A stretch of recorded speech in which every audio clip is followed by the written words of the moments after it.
Hey guys, and welcome back to my channel. In today's video, I will show you how to contact Santander Bank customer service for support. If you are confused on how to access the customer service for support of Santander Bank, then let me show you how to in this video.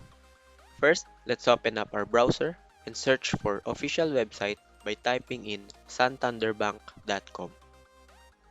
Now you will see at the bottom of the screen this icon, which is the chat box or chat support, and it says, "Hi, I'm Sandy." Just tap on it, and this will open the virtual chat support. From here, you can ask any questions regarding your issue or inquiry, and that is how one way to do it. For the other one, you can go to the ask page or contact page.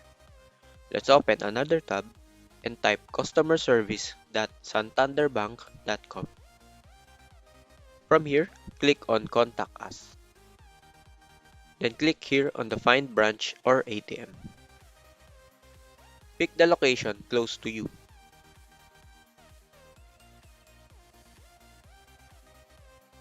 From here, you can get the phone number that you can get contact to for the customer service. So these are the two ways you can contact the customer service for support on the Santander Bank. I hope this video helps you. If you have any questions, leave a comment down below.